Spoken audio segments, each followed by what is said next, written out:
don't make it complicated. Really, all this comes down to is, eat meat, drink water, be happy, get on with your life. Okay. You just eat until you're full and enjoy the rest of your day. This is going to save you huge amounts of time. So don't overthink it.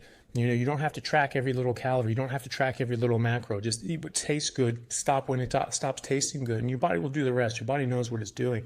If you need a calculator to figure out what to eat, you're eating the wrong thing, okay? Because nature is natural. It just happens. It just happens all on its own. And so if you are living naturally, you'll be able to respond to your natural instincts, okay? So also, don't be scared off by the naysayers. You came to this for a reason. You started doing this and you feel good. People are going to come at you and say, talk about, well, what about this and what about that? Well, what about cholesterol is going to cause heart disease? What about red meat? It causes cancer. Okay, well, what about it?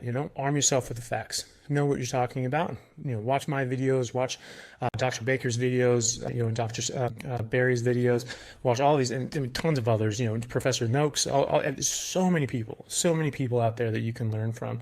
And then you can just dive into the literature. We all cite our sources. We all talk about different meta-analyses and different studies that show what we're talking about is for real, okay? And that's why we're coming to these conclusions, because the evidence really does show this, okay? And I put a lot of links in my videos when I'm talking about specific issues like cholesterol, and I'll probably put some links down in the description here, just so you can arm yourself with a few key studies and go from there. Okay, so also people get tripped up by thinking that I have to be perfect. Like I like living optimally. I like not having any of this stuff in my system, and that's how I feel the best, and I like feeling my best, so that's what I do.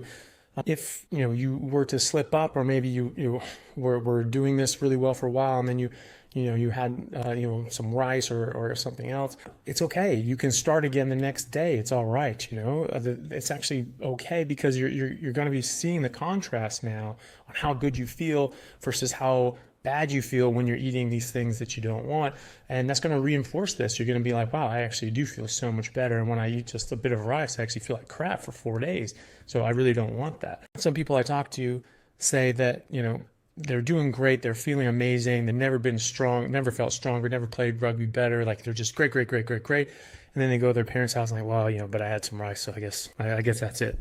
It's like, well, no, I mean, you can still hang out. It's okay. You're not, I'm not mad at you. You just start again, just start again. And they kind of look at me like, oh, I didn't even think about that. Yeah, just go again. We all trip up, you don't have to be perfect right out of the gate. So, if something's not exactly perfect, to my standards, like, it's fine. You just keep going, keep working on it. Okay. It's not a problem. A major one that people end up having problems with is alcohol. Obviously, alcohol is an enjoyable experience and a social experience. It's hard for people sometimes to go out into these, alcohol-fueled ventures and social experiences and not drink alcohol. I'm more used to it because I never drank during the rugby season for many years. I did, before I was 21, and then after I turned 21, I was on antibiotics for a month, and I really couldn't drink, and so I had to go out, sober, and I was just like, oh, this is weird. This is strange. And then the next time it was still weird and strange, but it wasn't as bad. And the third time was sort of neutral. I didn't care one way or the other. And the fourth weekend, I actually preferred it. I preferred being sober. I preferred talking to people sober. I thought it was funny that people were drunk. I was able to drive home. I wasn't spending all this money at the bar, and I felt great the next day. And I started performing better in rugby, and I started performing better at life. And I just thought, wow, I'm absolutely feeling amazing, and I'm playing out of my skin, even though I was sick and I had pneumonia. I'm going to try this for the rest of the season. I'm just going to not drink for the rest of the season. I had the best season of my life, so I'm like, right, I'm just not going to drink out during the season after this. So I'm used to that, but you can get used to it. But if you do drink alcohol, again, you slip up, you just hop right back on. It's not that big a deal. And if you want to drink every now and then, and you really don't want to stop that, okay, that doesn't mean you have to eat, pizza, rice, cakes, and cookies as well.